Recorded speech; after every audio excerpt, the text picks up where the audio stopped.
This is your Wednesday. This is your make good for the Wednesday live episode that will not be happening right now, but you are watching this, a gift from us to you. Why? Because we just set the mixed martial arts world afire, Luke, with our coverage of the Bellator Showtime announcement. In all seriousness, Luke, this is big MMA news. This is big freaking news, bro. Yeah, it was a big deal. I was happy to be part of the live stream. We did a live interview show afterwards that I hope everybody has already checked out on YouTube. Yep. And Luke, I don't really know how I'm going to bounce back from that, right? You're a disgusting creature. Luke, I don't think we should go any further because I don't know if you're going to make it through this interview. Bop, bada, bop, bop. Yeah, my microphone was off for a while there. It's on now. People think I don't speak loud enough on this show, so I'm going to talk right into the mic, all right? Yeah, you don't. Yeah, so this day got weird. So yesterday, what was happening? It was like 11:30-ish PM, all right? PM, and no, more than that. So let's say 10 o'clock. I started to get really bad stomach pains, but that's not unusual. So I was like, okay, it's probably heartburn. It's just heartburn. Yeah. So I took some heartburn medication, and it just got worse and worse and worse. And then it was to the point where it was affecting my breathing because it was pushing on something inside of my internal organs. And then it got to the point where I was starting to get nauseous, and no matter where I stood or laid or whatever, I was in excruciating pain. That's some of the worst pain I've ever had in my life. And So this got real. This is not a joke or a bit. This was some scary shit because you started texting me saying, dude, I'm not okay. Dude, I need to go to the hospital now. Yeah, I need to go to the hospital. So, because I was looking up symptoms, it was like once you start getting nausea, you need to go. So I was like, okay, let's go. And did it burn while you peed? Was that part of it at all? it could have, if there was blood. Like there could be cases where what I had can result in that. In fact, they made me give them a urine sample. God, it was awful. I had to go there to give them a urine sample, and the guy was like, "I'm giving you a wet wipe. You ever go to KFC?" And I'm like, "Yeah." He was like, "I'm gonna give you a wet wipe." Was he trying to say you had a dirty dong? No, it was yes and no. And I was like, dude, you don't have to overcomplicate this. What the fuck you want me to do with this? And he's like, because of the way that what we think you might have works, we have to get you to clean your hog. He goes, but the way he said it was like, use this to clean the head of your penile area. I'm like, dude, we're two grown men. Just tell me what the fuck you want me to do. So anyway, I imagine Bronstetter saying that, by the way, the way you did that voice. Yeah, I know. Well, I love that guy. In any case, the urine sample was fine. There was nothing wrong with that, which means to say that I didn't have internal bleeding. But they gave me this like hardcore you're narcotic. fast forwarding. So I drove you to the hospital. You're fast forwarding way too fast. Yeah, I am. Right? I drove you to the hospital. It was close to midnight. Another great producer on our show, Matt, was with us from Showtime. And Luke, I didn't know if you were gonna make it, bro. It got worse and worse and worse. I couldn't even sit. I couldn't move anywhere without feeling like. And they took all kinds of long time to get you into to be seen. Once they got me in the room, and they got me on the narcotic, I felt better like right away. You were like, inject me with morphine in the dick, please. Yes, yes. I want to go morphine to dick first. Anyway, long story short, so the security guard They kicked you all out. The security guard was on break for the first hour, so we were able to chill in there with you. Then he comes back from lunch. He's like, "Y'all aren't supposed to be here." He's like, bro, I've been here half the night. I know. He's like, "There's not supposed to be any visitors here," and I'm like, "Yeah, people who are desperately and ill to the point of emergency, they should do that alone." That's how they should do medicine. So they kicked us out. I get it. There's COVID restrictions, but literally when we got there was one old lady watching Queen Latifah on TV. And you returned, what, at 5 a.m.? 5:30. I got home at 5:30. How did you get home? I Ubered. Oh, I would have picked you up, but I didn't wake up to your text. My bad. It's okay. I figured you'd be out. And plus, I felt bad burdening you. Anyway, so I get back there, and then they give me a CAT scan. And I had a gallstone stuck in my gallbladder, but I had the double whammy. So not only was it stuck in the gallbladder, inflaming the gallbladder, BC, but they told me the reason why I was experiencing so much pain is because it was actually, they could see it pressing into the liver. Oh, dude. So I texted my wife, to be like, don't be alarmed, but I was in the hospital, and Luke's going to make it. And she was like, and when I said gallstone, she was like, oh, my God, this guy's going to be in so much pain. Like, yeah, it was bad. It was fucking horrible. Yeah. So anyway, they think it moved a little bit, but they can still see it there. So they said two things are going to happen. One, they'll just pass it, in which case no big deal. Wait. To pass it, does that mean through your urethra? I guess. Ureter? They did not make it think. They told me that if it passes, it won't. It might be uncomfortable, but not excruciating. So not like a kidney stone. Not like it was yesterday. No.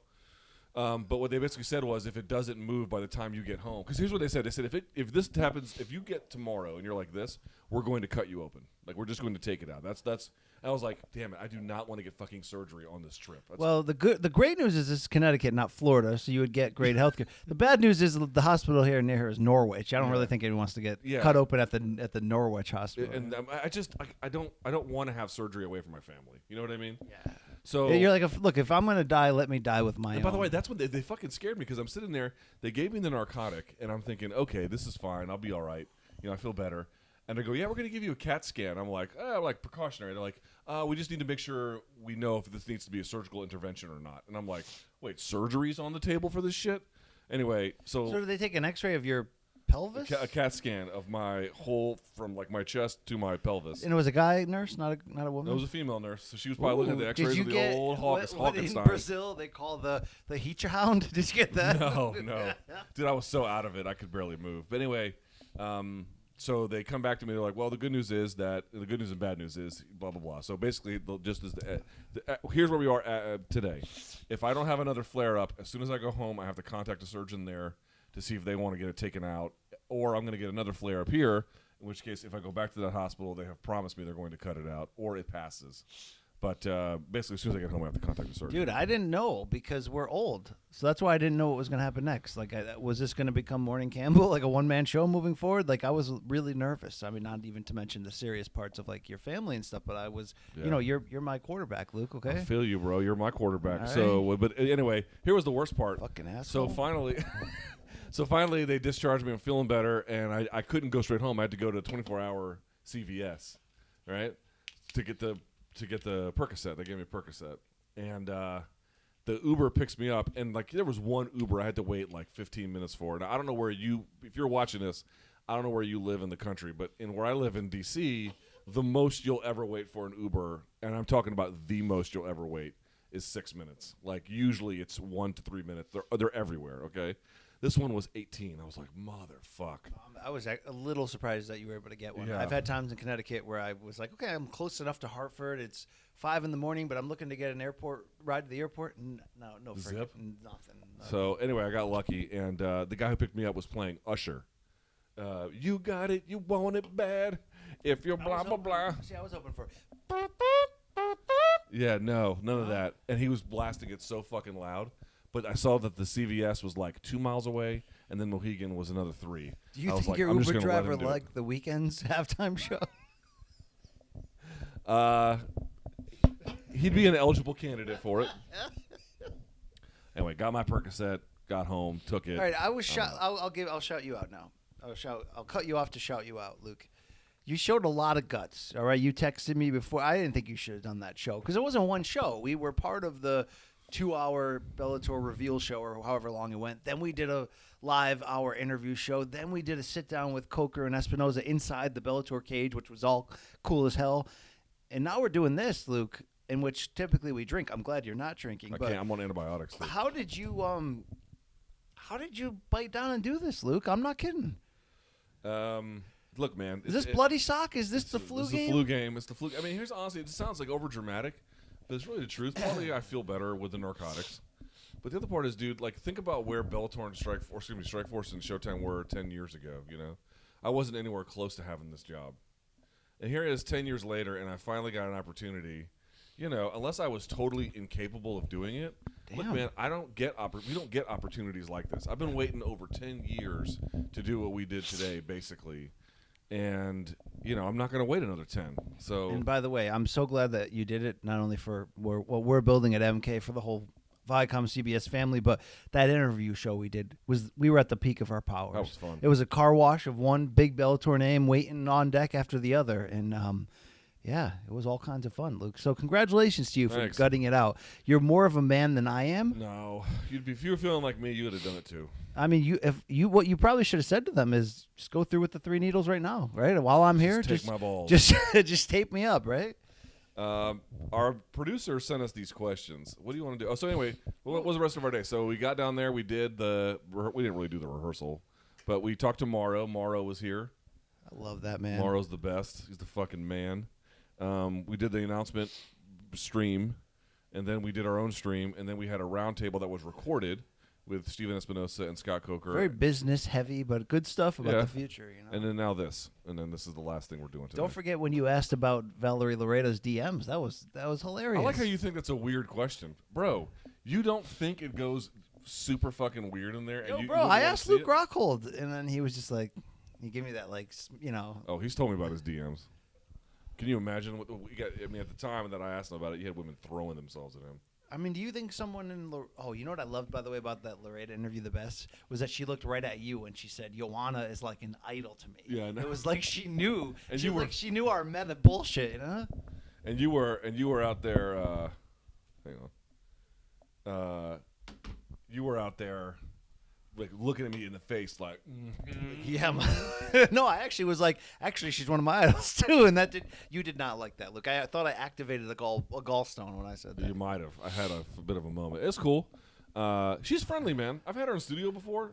Her Instagram is a giant thirst trap, but you're not wrong about that. It's just what it is. It's fine. But honestly, in person, she's a pro. Like, she's out here trying to do it. How good is she going to get? I don't know. We'll see. Well, when I always say things like Eddie Hearn, Dana White, if you're going to use car sales me, like, at least tell me the truth, right? Like, if you're going to fuck me over as a fan, just tell me. Like, if you're freaking hey, Dana, if you're making Connor Dustin 3, just be honest and tell us, right? Yeah. Valerie Loretta is creating online thirst traps, but she's just free about it. She's like, this is who I am. I don't care what you think. Yeah, I know, and I love who are the dudes who complain about that?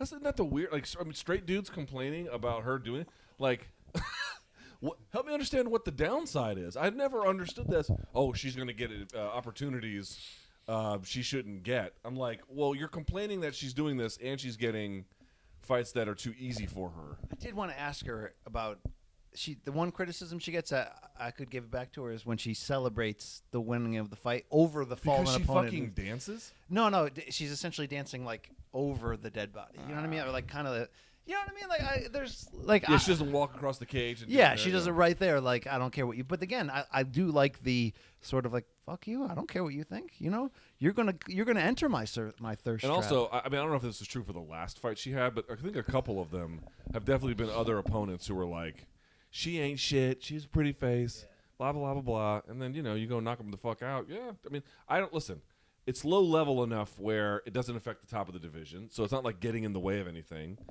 and dudes complaining about I just couldn't even imagine a situation where you would look at this and be like, this is disreputable, prurient content that I have Latina, no interest in. Yeah.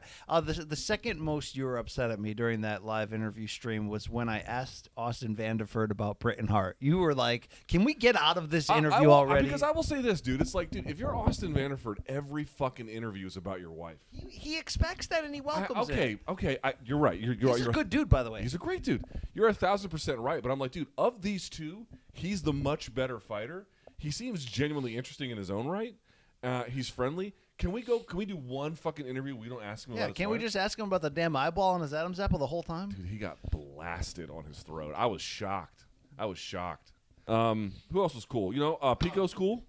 Yeah, hold on. I mean, if you're going to start this off, Yoel Romero, it was front and back. Yoel Romero to open was amazing. Dude, you fucking had the line of the night.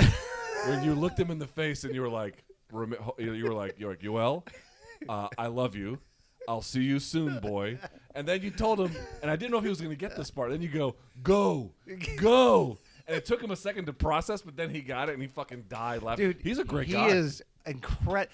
The thing I love about Yoel Romero, and this is even when I did interview him at Scrums in the UFC or one-on-one at Media Day, and he had no idea who I am. Luke, he will hug the shit out of you. Yeah. He will go chest to chest. He's got big fucking mitts, too. Did you notice that? Yeah, oh, hell yeah. And then we ended up seeing him on the way back to the hotel room out in the hallway. Yeah, tonight, yeah, and he was like all up like boys with us, like where are we going to the club? He's like, where do the high school girls hang out? And I'm like, bro, in our room, yo. Donde está las mujeres? But so as great as he was, and he was great, we closed with Patricio Pitbull Friete. I know, Friete. Friere. This guy's the best. He's the best. Luke, I love the shit out of Patricio Friere. He one of the lines, the video is up right now. One of the lines was like, BC was like, you're intimidating. You like to intimidate your opponents. And he was like, yeah, me and my brother, we'd like to go kill people. He's like, we want to. He's like, we want to kill you fight people. with a chip on your shoulder. Do you like get off on anger? And they're like, yeah, we're trying to kill you. Yeah, we there, want to hurt you substantially. I was like, with my drink. And then I'm like, all right, he's kind of feeling it. He's hearing our English well. He's responding in English really well. And then I'm like, you happy with Mike Chandler? And he's like, that bitch, right? He's like, that guy is fucking bitch. That old bitch. So that part was great, but I did have to ask permission to call him a savage because I never know, Luke. Did I have another risen situation by accidentally calling him a savage? Oh, I see. Because he's Brazilian. Yeah. Oh, I didn't think of it that way. That's why I was like, bro, I'm saying this as a compliment. Yeah, he was like, fuck yeah, I'm a savage, But that word is so universal at this point that it's it's a fair thing to be concerned about after you were like, oh, ching ching chong, oh, oh, oh. And I was like, oh my God, what is he doing? I was just like, I know you karate chop the air, and you're like, dude, I can't believe they're mad. I'm like, eh. Anyway, probably the best part was when Eric Albarracin. He's Colombian. Oh, he's American. You should have spoke Columbine with him. I don't know if he speaks Spanish. If he's a weirdo, but his dad. I love how you just like. Well, he's actually a weirdo, but yeah. His dad is Colombian, so he always talks about going to Colombia with me every time I see him. So here's what I'm saying. Okay, so Albarracin was holding court, wearing the fur and being awesome. We're talking about Cejudo. You ask if Henry got fat. And then, again, I figured I'd just roll the dice on Pitbull. I'm like, yo, bro, I think you could take Cejudo. And he's like, no, it's my friend, And he's then, like, but he know. But, but he goes, he know, though. I mean, this guy's a killer, right? He's different, man. He's something. I don't know. He's intense. He's like, I have no hobbies. Intense. I like to fight. I mean, he's like, I like to kill. We were asking his hobbies. He's like, I like to kill. I like to maim. I like to disfigure. I'm like, do you like to paint? Are you into photography? I know. Hey, Fedor, what's your favorite Russian novels? All right. Hey, listen, fuck you, guy. So yeah, but this interview special is well worth your time since we should use this to advertise our stuff, Luke. I had a great time chatting. I was like Bader, good quote. Pico was real, he was fun, he was real. He talked about his horse's dong. Then you were complimenting Doug Lima's teeth. That got a little weird, Yeah, I mean, you didn't see those teeth. Those are the best looking teeth I'd ever seen. I mean, this dude, I think he had veneers or something. I could be wrong, I don't know. But he had an incredible smile. I mean, dude, you can't have a smile like that and me not saying a good thing about it. Okay. He got a little shy about it, but And then we almost got James Gallagher in trouble. Well, you're like, yo, how much infidelity are you involved in Ireland? I mean, I didn't say that in that way, though. It was just sort of like, bro, I mean, the chicks love the Strabane. Well, I think we know this, And then he was like, and he's like, no. And then when he left, he put the microphone down. He goes, dude, you're gonna get me hung. Oh God, yeah, I'm sure he will end up being hung. Yeah. Okay, you're weird. You're weird. What else happened today? I think Scotty Cokes likes us, Uncle Scott. We talked about it to Aaron Pico about the size of his horse's dick. That's true. we literally. I think not only that. I think we started the conversation. We're like, so here's Aaron Pico, a top-ranked 145er whose horse has a monstrous fucking cock and balls. And he was looking at us like he was kind of into it. He was kind of smiling. Yeah, he was like, but the same dude, he's like, okay, nice to see you. How are you, gentlemen? Yes, in fact, my horse's schlong is enormous. Oh, wow.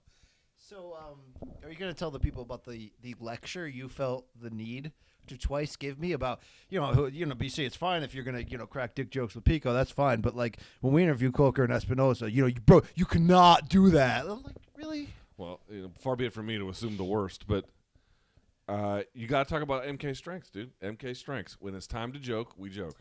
But when it's time to really nail people with the analysis, yes, you got to do that part too. Blow my nose. That's fine.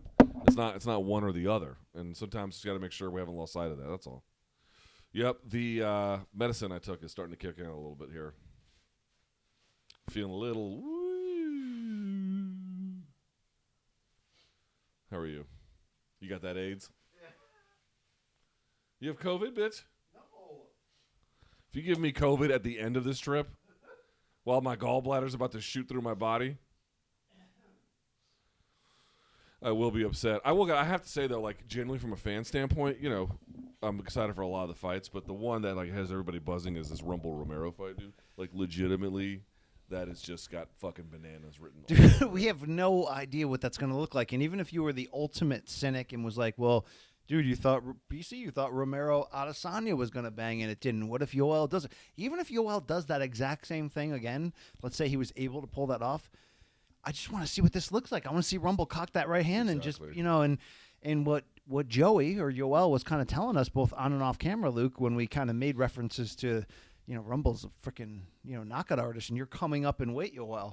Dude, he was like, bring him the fuck to me. You know what I mean? That like, he's intense, man. That intensity that he showed in that, like that look he gave me when I was like off camera, I was like, you know, dude, Rumble fucking bangs. You gonna be okay with this? And he was just like, the fuck is wrong with you? I know. So that's a question I would never ask. Well, that was I was loosening him up with. Yeah. Oh, no, I'm not saying like it's bad. What I mean to say is, sometimes it's good to get an approach you wouldn't necessarily take, and I think he appreciated the lighthearted one in the end for sure. Yeah. So then we spoke to a bunch of other people. We had a round table in the cage. That was cool. With it was me, Steven Espinosa, Scott Coker, and then BC on the end.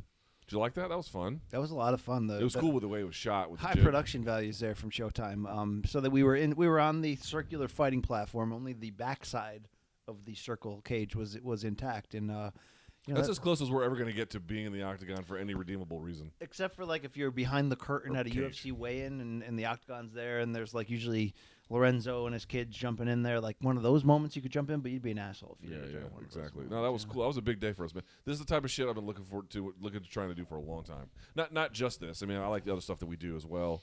I want to do like more studio level technique stuff, which is just not really an option at the moment. But I've been waiting for this shit for a while. I'll tell you what. This is my favorite. What we did today. Dude, we had that desk we had was fucking nice. The interview gauntlet we did today and doing it on a desk with multiple cameras is, you know, even better, right? But that interview gauntlet, which, you know, you were saying you've done in Super Bowl media days, I've done at, you know, big time boxing events or WrestleMania or whatever, where it's just like you don't know who's coming around the corner, but you have a general idea. It's like Legends or whatever, and you get 10 seconds or 20 seconds to kind of be like, okay, let me think what's going to make this interesting. That was us at the peak of our powers, and that was the first time we got a chance to do something like that, and that was fun, Luke. Okay, I've been waiting a long time for that, bro. A long time. Yeah, and I've been luckier than almost everyone. You know, there's just a handful of dudes who have done more stuff than you and I have. It's in the MMA space, dude. There's literally, you could handpick a couple of people who have done more than we've done in terms of the live event stuff. And frankly, I don't want to do stuff on Fight Night where I'm like backstage. I did that with Glory, and I was terrible at it, and I didn't like it. I want to do more like studio stuff. But you know, this is what I'm talking about. Like I couldn't give this up. I would have to be under the knife to have given this up today. You know, plus Showtime has like put so much faith in us. And you know, I've most of my career is having people who employed me who were like, you know, nominally interested in the things I could do, but not really. And here's Showtime being like, okay, boys, like, you know, every time the keys to the kingdom open a few more doors, you know. Dude, anyone who's had a cup of coffee with Showtime, like we've been lucky to have, seems to have that same reaction, you know, even with compared to so many of the other major companies. But I'm very happy, Luke. I'm about to re-sign at CBS Sports. Okay. Yeah, dude, that is so big. So our deals don't quite align, but they mostly align. So that's coming up in March. What I mean by that is the timing. Sorry. Going to get that finalized, and yeah, Showtime's great.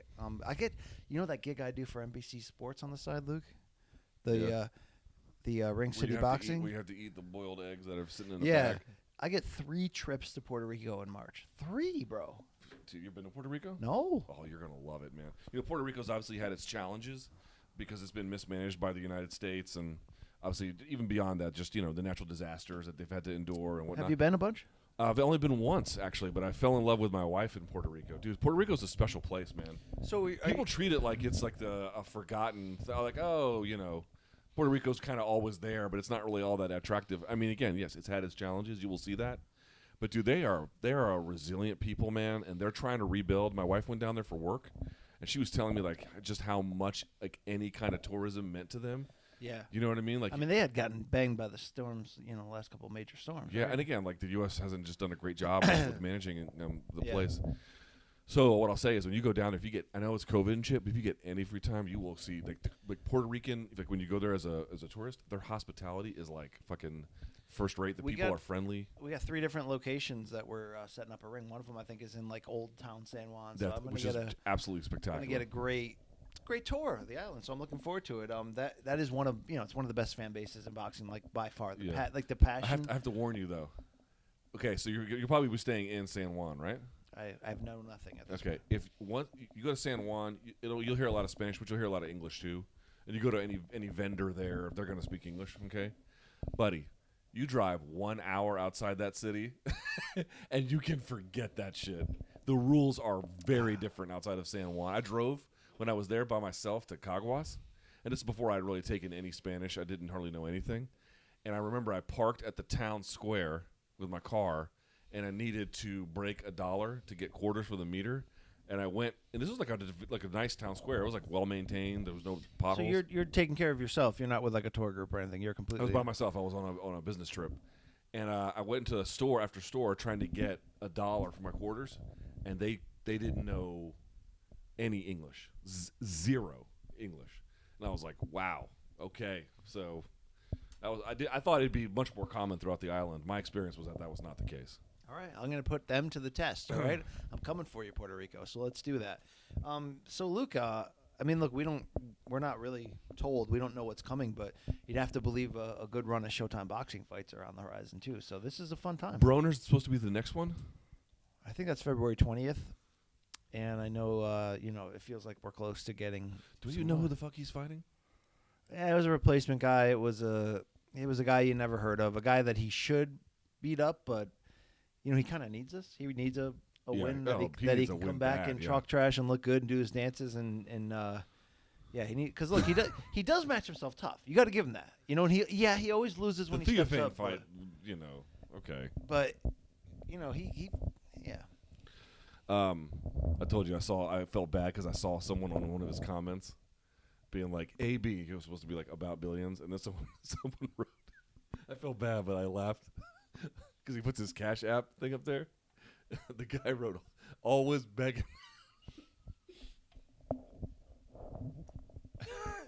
I felt bad for laughing. Yeah. Dude, I always have a soft spot for AB. I'm always gonna just think he's done some reprehensible things. He really has. I don't know why. There's certain athletes or artists or whatever. You're like, they can never do anything to break my heart, right? Oh, that's what we need on the. You know what we need. You know what the show doesn't have enough of? Technical difficulties. That's really. We just can't get enough of that. Do you want to talk about that or no? Well, people have been asking about what has happened since that disaster back in Jersey City, and I keep telling them the truth, which isn't a documentary supposed to handle most of this? Yeah, I think we're supposed to see. They pushed the date back a little, but I think we're supposed to see. This full disclosure, a completely rough edit of the whole thing in like 2 days from now, and then that could lead to full finished version next week, which is great. I think we wait. Wait. Yeah. Because I don't want to ruin that. Yeah. Dude, are you like burping and farting right now? Yeah. Okay, because it smells like a dead body over here. Yeah, remember, I nearly died yesterday. Yeah, I know. And my body is expelling things. I mean, I don't know. Like, I would have a lot more respect for you if you just died in your sleep like a real man, right? Just turn in this video to Mikey and then go die. You have lived through your usefulness. Yes. Luke, do you have our paychecks notwithstanding here, our job and all that, just as Luke the fan, bro, you feeling this 8-man tournament? Feeling the tournament. I think one side of the bracket is a lot more exciting on paper than the other one, which I think is fair to say. Yeah, I'm mostly curious to see to what extent Showtime can elevate the Bellator brand, because you can take like Strikeforce out of it for just a second, Bellator's major problem on DAZN was there was probably a number of issues, but for me, for you, it was Mike Goldberg. These issues remain ongoing, but no. In all seriousness, they never had anyone telling their stories. Like, you never saw a great DAZN piece that really captured your heart and imagination and told this incredible epic tale of why a fight was happening. Well, if they did, you wouldn't have seen it most. Yeah, exactly. If they did, it was probably behind a paywall. There's just a lot of problems with being the accompaniment part.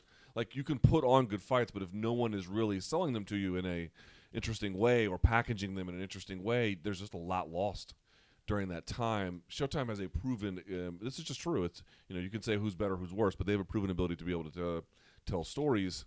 I wonder what that will do for Bellator's brand. I'm curious to see what happens there.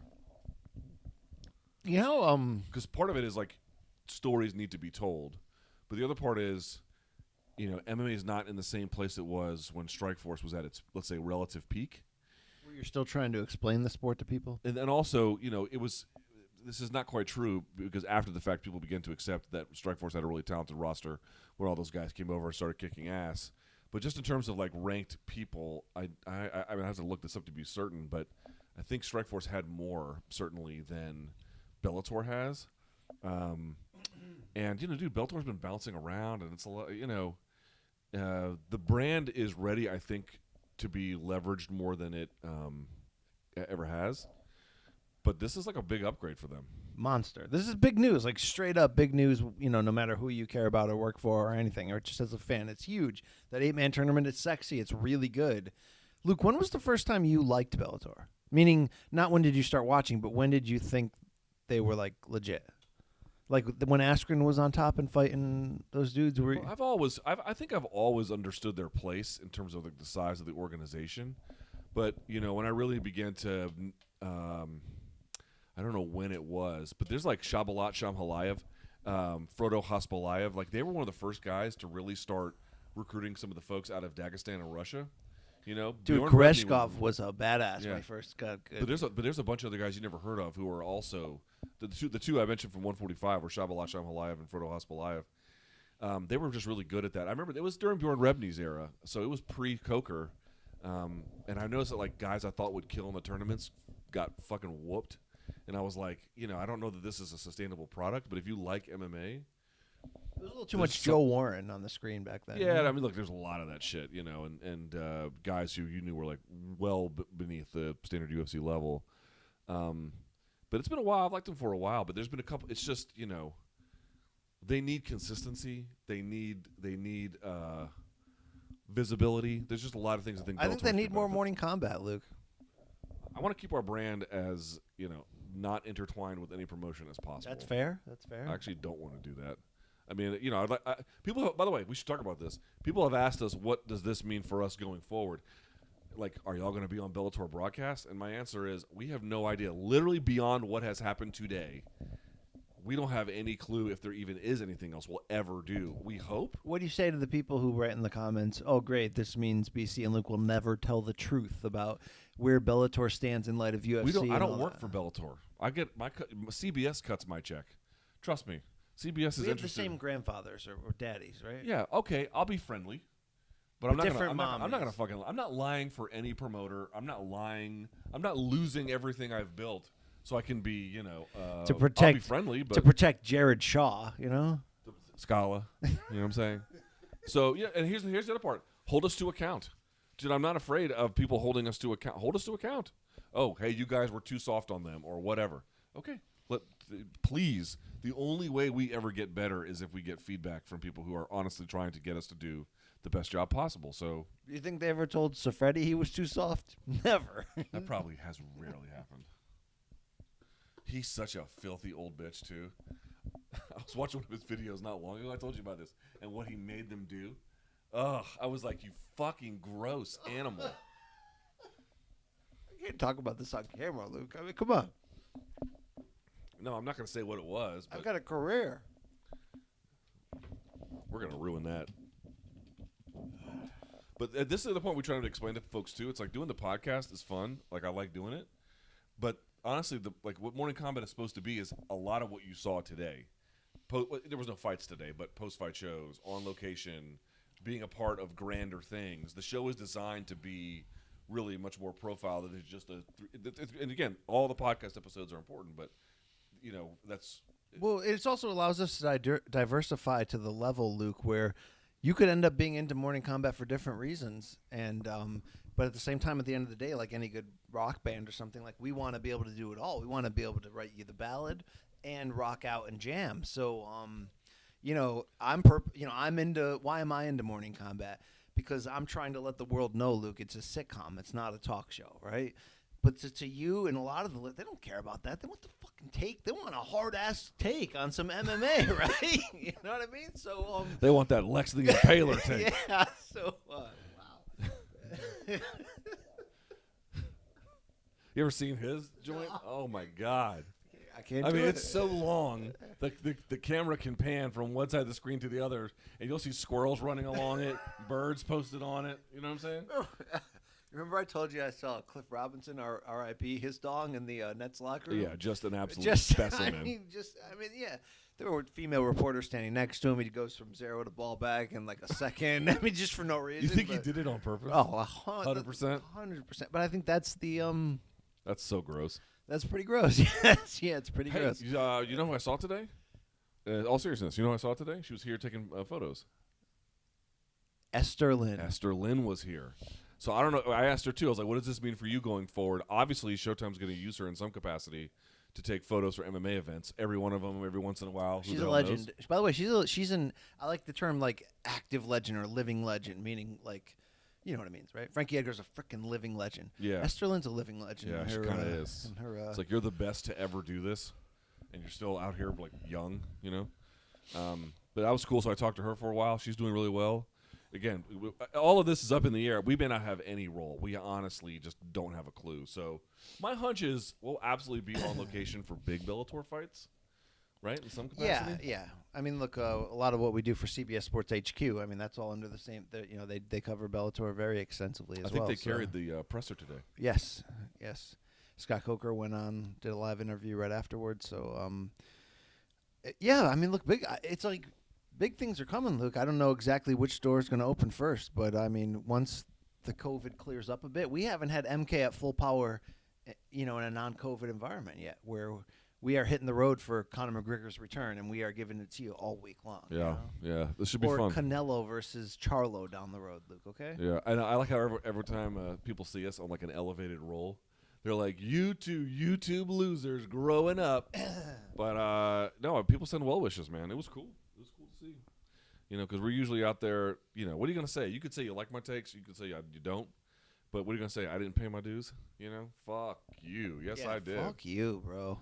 Yes, I did. I have waited plenty for a turn, so I'm pretty pumped about it. I love when people think this is the first year I've ever watched mixed martial arts, Luke.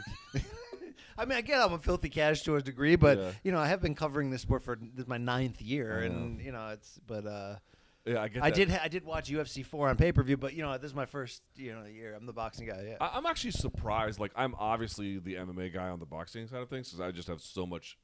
Been over a million times. I have so much I have to make up for lost time. But it's like, dude, you've been covering MMA for like a decade or more, or a decade.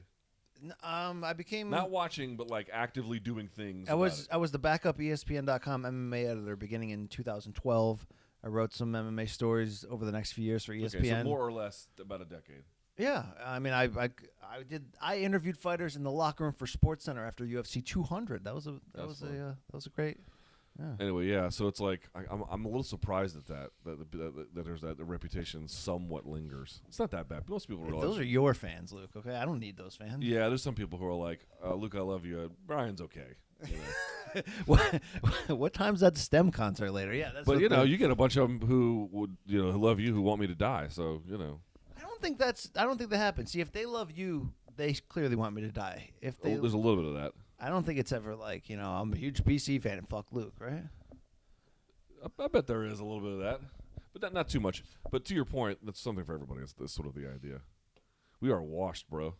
We should get to these questions. Yeah, why don't you ring the bang a few times on that? All right, rat-a-tat-tat that ass, right? All right, question, BC. What are your top 3 favorite regional foods? Examples: Philly cheesesteak, Chicago, New York style pizza, Memphis, Kansas City / I mean, he's put barbecue types, but yeah. I've had life-changing barbecue in Austin. Is Austin considered on the level of a Memphis and the Did other you go one? to Salt Lick? Memphis and Kansas City? No, but I went to the Stubbs Sunday Gospel Brunch, Yes, I'm which aware is of it, just yeah. freaking late. I mean, just People think I had barbecue in Austin as well. Jeremy Botter took me to some place that like you have to stand in line before it's I open. went to that place. Yeah, it's fantastic. Yeah. Like people think you're overselling the barbecue. No, No. it's like I've had good cooks. This is like it's almost perfect. It's like perfect. I food. put New Haven pizza into this conversation. I actually, you know what? Here's the thing. I want to shit on you for that, but I have heard that Connecticut pizza is really good. oh, it's insane. I mean, New York pizza is a thing, but I think it's a spin-off of the greatness that starts in New Haven. And I'm not even a New Haven thin sliced guy. I'm more of the. Do you ever have Greek pizza? It's just pizza made by Greeks. Italian pizza made by Greeks. They put so much freaking grease and extra cheese. Oh, yeah. It's a thing. Look, the sausage just has a different tang to it. I'm more of that than the traditional New Haven style, but New Haven style kicks a lot of ass. Would you throw Philly cheesesteaks in there? Would you show? I've not had a good Philly cheesesteak, which is to say I've had a sloppy Philly cheesesteak, and that is good, but I'm told that there are gourmet types of this. Yeah. I've not had that, so I don't have a frame of reference. I've only done the Pat and Gino thing a couple times. I yeah, haven't which done is like, it's just, it's no, it's still good though. You still yeah, but you it's eat like your face off. yes, there, but I you mean this is food you could get at a movie theater. It's not. know? Wow, that was demeaning as shit, Luke. Why didn't you just say Cumbies, right? Damn. It's like juju fruits. Like I mean, no, I'm serious. Like, dude, you've never been to like how good, the cheese is straight out of like the shit you could get at a movie theater. It's the same. It's the same stuff. I didn't think about it. That's a really insulting way to talk about someone. All right, so regional foods. I'll say this. New York pizza is amazing, but what about New York bagels? See, okay. New York bagels This to is me not are me like, challenging the Rothschilds. I know what you're about to say, but I've never gotten the appeal of like the Jewish. I mean, all those towns. Like, dude, I've been in like. You've white, never gotten the appeal of a Jewish deli for real? No, I could rock with a Jewish deli, but specifically bagels. It's just not something. I mean, I've had man. bagels are fine, but I don't look at bagels like a delicacy. Like some people are like, dude, I got to get those. You know, I can't eat them because they're terrible for you now. But like, dude, going and getting a thick wheat bagel and then slathering that bitch with cream cheese. I'm not I mean, saying that I is don't know heaven that on earth. bagels are good. I've had these ones. You know, a lot of the rich New York towns around White Plains, they all are known for their bagels, and you got to try those. And I've had the damn Scarsdale bagels. Okay, it's pretty good, but it wasn't like maybe it's When you come to, I'll do this again. When you come to DC, there's this Jordanian. I think they're Jordanian. There's a family that owns a bagel place. It's actually not in DC, and I never leave DC for food. I'm like, if it's not here, I'm not going. I make an exception in this one case. It's called Brooklyn Bagel Company, and it's run by this family, dude. They are the soup Nazis brought down here. When you order it, you better get it loud, clear, and first correct, or they just move right on past you. They don't give a fuck. They make their own bagels in-house. You can see all the machinery. Such an overrated thing Okay, nowadays. and I remember the first time I went there, I got a sausage, egg, and cheese, and it was that is the best bagel I've had that's out of New York ever in my life. like the guy who was cooking it ejaculates on it at the end. That's like the final like. Yes, finish of I it. ate jizz. What was wrong with you? Are you tired? Okay, so New York bagels is good for me. What do you want to say? Like I can't believe you sold the ejaculation joke. That was it's a terrible joke. It's so bad. The timing, how about like Tex-Mex food, like in the sort of near New Mexico, sort of Texas area? Yeah, I mean, dude, real Mexican food, like real, It's like out of control. It's insanely good. Yeah. Like, I mean, That's a rich culture. it's too. hard. Even some of the places in Connecticut that have the towns that have money, so the restaurants are step up. It's hard to find authentic Mexican that's like worth talking about. By the way, I tried to find, just as a joke, I was like, I wonder how good the Mexican is in Colombia. It's terrible. It's not at all good. But it has to be where, like, I've grown up in the pizza heartland, right, Luke? Like New York City style, the New Haven runoff, all that. I grew up 18 miles from New Haven. So I go elsewhere in the country, I'm like, the pizza out here fucking sucks. And it pretty much does, Luke, outside of, like, 4 areas in this country. It's true. I've never had that, what was I talking about before that? I never had that happen. I'll have to get back in my brain and get back to you. That medicine's working on you, huh? Working real good. That was a great story, dude. I had a great boy. metaphor. You really stuck the landing on that one. I was getting there. Got to tell you, you put it all together. That was the Kaiser Sose payoff of stories. Yeah.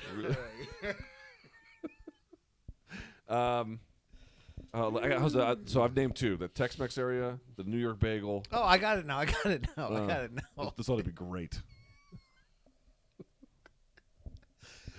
I think that's where I'm at with Mexican because I have not in the like maybe once in the greater New York City, Connecticut have I had like the kind of authentic Mexican where I was like, damn, that's good. Like the kind you have in Mexico when you get off the beaten path. Fair you enough. know?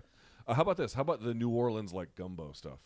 See, I've had that and the beignets are good the too. po' boys and all that stuff. I think it's boys. I think it's all pretty overrated, but it's also because those categories of food I'm not super. Careful. I'm not a massive fish seafood guy to So I'm not a outside of the seafood guy basics. either, but like to me that's the exception to that proves the rule. There's a lot of exceptions in that realm that I wouldn't normally eat, but because it's that, it feels special. But still, I just think that's overrated. What's your favorite like American city to visit if you were going to party?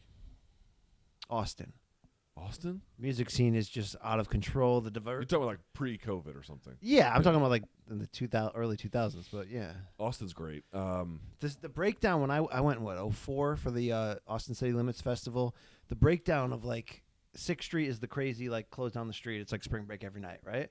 But then if you go down one block, it was like the mid 20-year-olds who have jobs. Then the next block you go down and all the bars were like for 30-year-old people, and then the next bar. I've been to Austin. I just and every bar has a kick-ass live band going at all times. Yeah. Nashville's a little bit like that on the countryside. Yeah, I've never experienced that. You walk down some of their streets, and if it's the nice weather and their doors are open, you'll hear one angelic voice after the other walking down the street. But for me, it's got to be New Orleans. New Orleans is a super special place, man. Yeah, it really. I went there for WrestleMania, spent 7 nights. That's a sentence I'll never say. That was, by the way, the same week that McGregor threw the dolly through the window. So that was week. Yeah. It was pretty good. I didn't go out at night, but even being out at like 8 o'clock when it's dark, the streets in the French Quarter were just insane. Yeah, and I don't know what the hot spots are anymore. But one of the times I went with my wife, she had friends there, so she had friends from Colombia that moved to New Orleans, and at the time, I'm sure this has changed, but at the time, this was when like Frenchman Street was the sort of where the locals went in the French Quarter. And we went to this place that had like this sort of Japanese, I don't know, almost 50s vibe to it. It was kind of weird, but it was fucking brilliant. And there was jazz musicians playing and like, oh god, that's so good. It's just New Orleans is the fucking best. All right, love the show. You two are hilarious together. Questions, Luke. I remember you saying you were into photography as a hobby. Here we go. What kind do you enjoy shooting? Landscape, portrait, cityscapes? Dude, I don't really know the answer to that because I just shoot shit is what Luke's going. Yeah, I'm just trying to figure. Man, I'm mostly trying to figure out how the settings on my camera work, bro. Most of the time. I'm still trying to figure out how I would pay with a credit card at the damn pump, right? Yeah, but here's what I can say: I bought a lens that was a 70 to 200 focal length. I want to see if I can shoot some wildlife, so that may end up being what I like. But so far, it's just like, can I just take a good photo or not? And it's more of a challenge than you might imagine. There's a part here for you, BC, which is... Is that about my painting career, Luke? Have you ever done stand-up or improv? No, I have not. I would heckle you. Yeah, I don't think I have the exact comedy game for that. Yeah, in fact, I know I don't. That's why I wouldn't try something like that. There was a point... I mean, anytime, Luke, if you can make somebody laugh, you think... wow. Easy to make your friends laugh. Hard to make strangers laugh. Hard to get out and, I mean, you'd be surprised, right? Hard to get out there and have a document, and have a damn comedy special on Showtime. But Luke, what I was saying was, I told you the story. It was here at Mohegan Sun. I was the MC for like the Connecticut Boxing Hall of Fame dinner. Didn't you bomb? In like 2015. And Luke, I don't know what I was thinking on the ride there. I was just like, you know what? You were like, dude, you thought you were diced, like hickory dickory. Dude, I just formed this long form joke like that was going to take a couple minutes and was going to be like real, like crazy ending twist of direction of where I was going, and you're fine. Go ahead. Dude, I bombed.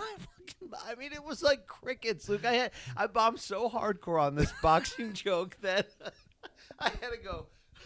Damn, tough crowd. Is this thing on? And then suddenly everybody started laughing, but it was like pity laughs. It wasn't, it was. I was like, I actually stopped and went, damn, like Luke, I have no business. That's awesome. I mean, I think I'm a counterpuncher comedically, so I have no chance getting out there and like. Yeah, it's hard. Yeah, you got to play off somebody else there. Penn needs a teller. You know what I'm saying? Yeah, exactly. That's hilarious. Question, BC, have you listened to any music from Brian Fallon or the Gaslight Anthem? I have not heard of either. But is it more Mopey Whites? Hopefully, right. Yeah, I'll check that out. Brian Fallon and or the Gaslight Anthem. I haven't heard of either, but I'll check it out. Okay, thank you very much. I have a new guilty pleasure. We're going to talk about like music guilty pleasures, like you're ashamed to admit. I listen to the Dixie Chicks song, Gaslighter, Denier.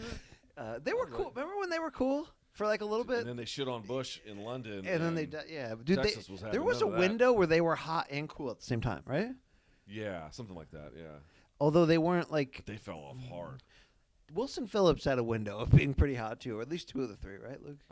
I'm going to skip that question and go on to the next one, which is, if you got to pick out any bottle of booze you wanted for under $100 as the price point, and you only get one bottle of it gifted to you, what do you choose? I'm not a boozer for hard alcohol, so I can't answer that. What would you go? Could be a bottle of wine, couldn't it? That's true, dude. Okay, so my wife drinks red wine all the time. I go in and out between that and beer with the rare times that I drink now because I do have old guy disease, where I can get a hangover off of one drink just viciously. But have you ever? So I know the taste of $9.99 bottles of wine, $15. It's like most of you out there, right? Like I know the taste of that lower cheap level, Luke. Mm-hmm. Maybe once in a while, a couple times a year, I'll buy a $25 or $30 bottle of wine, and I can taste the difference. But whatever. And then you go out to a dinner in Vegas when your boss is paying, and you get like $300 bottle of red wine. That taste is, it's freaking incredible, Yeah. Luke. It is. You taste. Yeah, I've seen those taste tests where it's like, can this expert tell the difference between a $5 bottle and a $50? Sometimes I get it wrong, but you're right. There does come a certain threshold when you reach back to the truly vintage. It's just so unmistakably unique, It's like sex in a glass. It's amazing, Yeah. and I know they say there's certain areas in the price range where Please it doesn't matter as much, Luke. But that's a jump that matters. So maybe I'd get some. I don't know, Luke. What the hell would you get? A bottle of Jameson or some shit? I would say I would take you. Without picking a brand, I would say get me as far as $100. That's the price point, right? Get me as far as that will get me in Japanese whiskey. You know Japanese whiskey? Yes, I got gifted a bottle of Japanese whiskey from the folks at Ring City USA for the holidays. Yeah, it's. I mean, they have their junk like any other place does, but no, this was legit. But you can get some high-end stuff from them that is really well put together. Okay, actually, some decent questions. What was the one you couldn't read? You were like, I'm not touching this, Luke. What was that one? I don't know. Oh, there's a porn star one in here. We'll get into in a minute. Is Mark Smith low-key one of the best MMA referees out there? He never gets talked about as one of the best, but I rarely see him making mistakes. What's it? Yeah, he was on Rogan. I didn't see it, though. Did you see it? What does he look like? Which guy's that? He's the black guy, bald, has a mustache. Yeah. Mark Smith. Yeah, okay. He's an interesting dude, as I understand I had Mark it. Goddard in my head as you were saying that. No, that gentleman is white. Holby Hovington hates that guy, Luke. Who? Mark Goddard. Yeah, we're talking about Mark Smith. I know. Is he a good ref? You know what? Shamefully, I will say I'm not as familiar with his work as I should be off the top of my head. So I'll be giving a bullshit answer. But you're right. It seems plausible what this person is suggesting. Luke, if the UFC called right now and said, guys, you have been gifted with 90 minutes to hang out with any UFC referee you want, do we go right for Josh Rosenthal and just try to put our noses inside of his mouth and just take a big whiff, Luke? It wouldn't be Herb. Herb's probably got All some the good stories. controversies? Yeah. Okay, to both LT and BC. It's your birthday. Your wives want to gift you with a threesome with a porn star. What porn star do you choose? Rocco.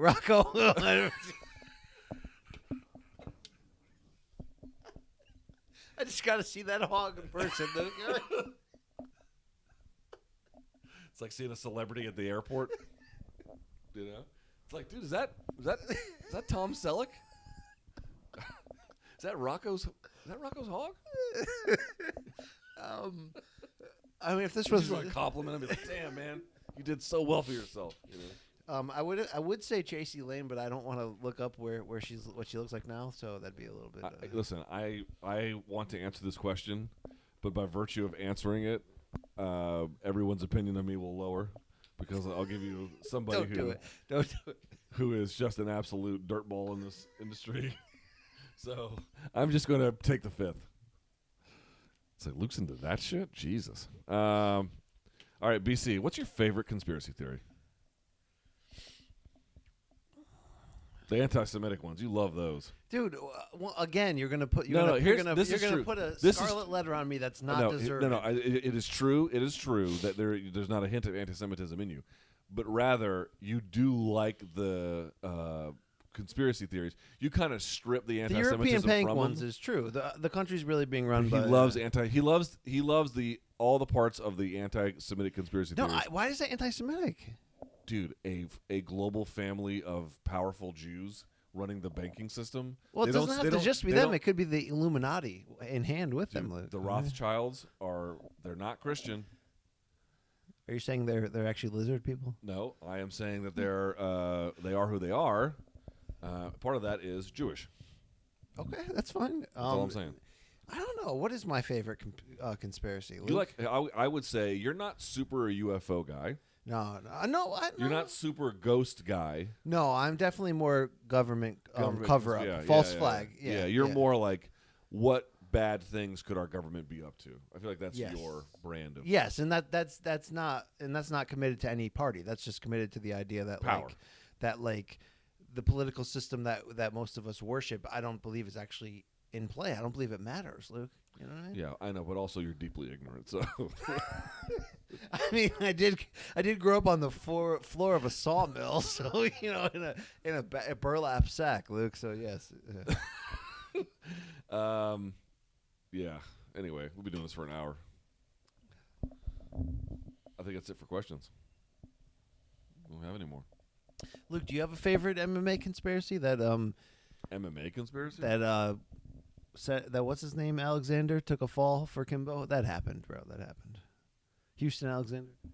No, I don't think so. You think that? I'm not. I'm saying I could believe it. Yeah. I mean, didn't Seth Petroselli say? If you ask me, like, is that kind of thing possible in like a major modern MMA organization? I would honestly tell you, yes, it is certainly possible. The two arguments I've made were, one, if you saw it, you wouldn't even know it, right, because they try to hide it. But what I mean to say is, I don't imagine it would happen under the guise of the actual organization itself. Like, dude, if there's any evidence that ever got leaked with that, they would lose their license forever. These promotions have an incredibly strong incentive to not do that. Kimbo Bo Cantrell, not on the up and up. Okay, but here's my point. The fighters amongst themselves arranging things, yes, I can envision that being a real possibility. Like the teams talking to each other. Petroselli did say that Elite XC asked him just to stand, but yeah. not to determine an outcome per se. Right? Am I gonna wake up with a horse head in my bed? Look, if it is, I hope the dong of Aaron Pico's horse is with that. Luke, okay? I bet you do.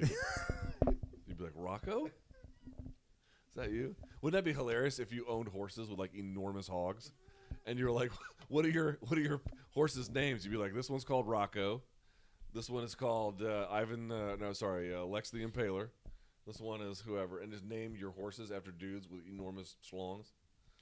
That'd be baller. It's time to end it, Luke. Okay. That's it. Right.